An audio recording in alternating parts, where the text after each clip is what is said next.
Assalamualaikum warahmatullahi wabarakatuh. Perkenalkan, nama saya Safina Tunaja Dia Aurora dengan NIM 220601091. Di sini saya akan mereview jurnal yang berjudul Analisis Variabilitas Permintaan dan Bullwhip Effect dalam Rantai Pasok Sayur Organik, Implikasi bagi Manajemen Persediaan. Di sini saya juga menggunakan aplikasi DeepSeek AI yang membantu mereview jurnal. Untuk susunannya, yang pertama ada judul, yang kedua ada objek, yang ketiga ada metode, yang keempat ada rumusan masalah, yang kelima ada tahapan penelitian, yang keenam analisis, yang ketujuh kesimpulan, dan yang terakhir ada future research. Untuk bab yang pertama yaitu judul, di sini jurnal tertulis analisis variabilitas permintaan dan bullwhip effect dalam rantai pasok sayur organik, implikasi bagi manajemen persediaan, tertulis pada halaman 52. Sedangkan pada DeepSeek tertulis analisis variabilitas permintaan dan bullwhip effect dalam rantai pasok sayur organik, implikasi bagi manajemen persediaan. Antara jurnal dan DeepSeek bisa dikatakan sama. Bab yang kedua, objek penelitian pada jurnal yaitu analisis bullwhip effect pada CV sayur organik, tertulis pada halaman 53, yaitu melakukan penelitian terkait bullwhip effect, melakukan observasi pada bagian departemen penjualan di CV sayur organik. Sedangkan pada DeepSeek, studi ini berfokus pada CV sayur organik, produsen dan distributor sayur organik dengan menganalisis bullwhip effect dalam rantai pasokannya.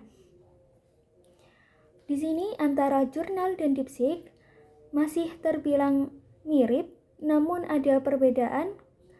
Pada DeepSeek penjelasan lebih detail dengan dijelaskan tentang sayur organik dan rantai pasokannya. Bab yang ketiga, metode penelitian, tertulis pada jurnal halaman 53 sampai 54. Dalam melakukan analisis dan penelitian terkait bullwhip effect, dibutuhkan teknik pengumpulan data sebagai berikut. Yang pertama, melakukan observasi pada bagian departemen penjualan untuk mengetahui jumlah permintaan sayuran yang ada di CV sayur organik. Yang kedua, melakukan wawancara kepada pemilik CV sayur organik dalam ruang lingkup jumlah pasokan dan permintaan yang harus dikirimkan kepada retailer. Kemudian perhitungan yang digunakan yaitu PE sama dengan CV atau order per CV atau demand. Nah, sebelum dilakukan perhitungan bullwhip effect di tiap retailer, terlebih dahulu ditentukan parameter bullwhip effect dengan perhitungan sebagai berikut. Parameter 1, parameter sama dengan 1 plus 2L per P plus 2L pangkat 2 per P pangkat 2. Apabila nilai suatu BE lebih dari parameter, maka terjadi amplifikasi permintaan atau peningkatan variabilitas permintaan untuk produk atau fase. Dan apabila nilai suatu BE kurang dari parameter, maka tidak terjadi amplifikasi permintaan atau peningkatan variabilitas permintaan untuk produk atau true.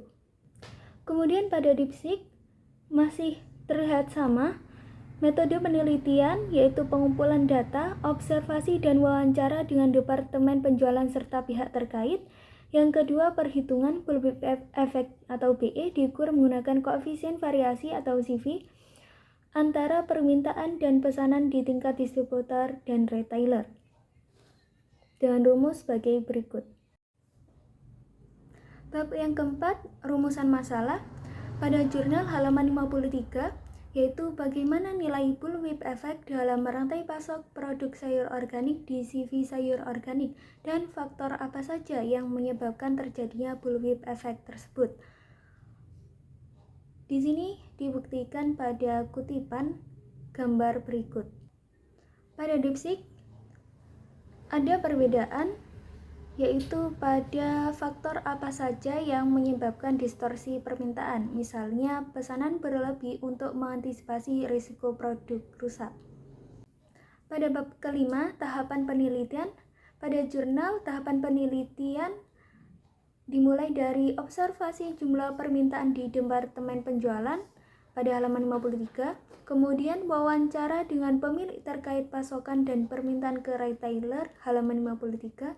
Kemudian pengumpulan data demand dan order halaman 53. Perhitungan koefisien variasi atau CV dan bullwhip effect atau BE halaman 53. Analisis perbandingan BE dengan parameter untuk menentukan ada atau tidaknya bullwhip effect halaman 54. Kemudian yang terakhir ada analisis penyebab menggunakan fishbone diagram halaman 60. Berikut merupakan bukti kutipan yang diambil dari jurnal. Pada DeepSeek kurang lebih sama tetapi masih kurang terperinci, yaitu tahapan penelitian. Yang pertama pengumpulan data permintaan dan pesanan dari retailer dan distributor, 7 bulan untuk distributor, 5 bulan untuk retailer. Yang kedua perhitungan parameter lead time atau L dan periode atau P digunakan untuk menentukan ambang BE. Kemudian analisis BE membandingkan nilai BE dengan parameter untuk mengidentifikasi amplifikasi. BE lebih besar parameter sama dengan false, BE kurang dari parameter sama dengan true. Bab ke-6, analisis. Pada jurnal, terjadi bullwhip effect sebesar 25% di tingkat distributor dan 11% di tingkat retailer halaman 60.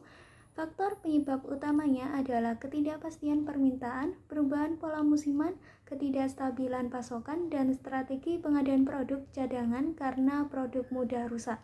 Halaman 60. Pada gambar berikut merupakan bukti kutipan dari analisis jurnal. Bullwhip effect juga ditemukan khusus pada produk seledri di tingkat distributor halaman 55 dan wortel di tingkat retailer 3 halaman 59.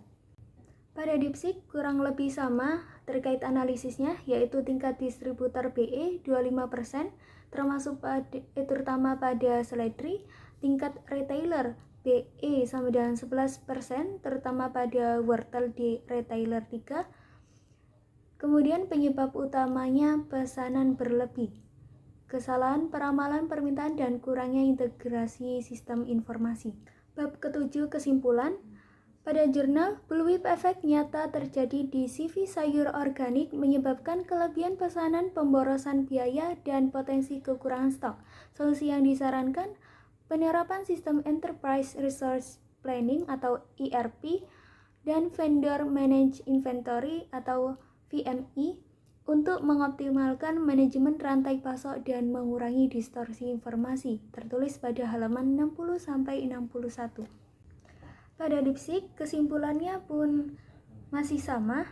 Kesimpulannya, bullwhip effect signifikan di tingkat distributor 25% dan retailer 11%. Penyebab utama, ketidakakuratan peramalan, ketidakstabilan pasokan, dan sifat produk yang mudah rusak. Rekomendasinya, implementasi sistem ERP atau VMI untuk meningkatkan koordinasi dan manajemen persediaan berbasis data. Yang terakhir, bab ke-8, Future Research. Pada jurnal meneliti implementasi teknologi informasi seperti ERP dan VMI dalam praktik nyata di CV sayur organik, tertulis pada halaman 61. Namun pada DeepSeek Future Research, rekomendasi untuk penelitian selanjutnya di sini ada perbedaan yang tidak tertulis pada jurnal. Eksplorasi solusi teknologi seperti IoT, blockchain untuk visibilitas rantai pasok real time. Perluasan analisis ke komoditas mudah rusak lainnya atau jaringan rantai pasok yang lebih besar. Sekian dari saya, terima kasih. Wassalamualaikum warahmatullahi wabarakatuh.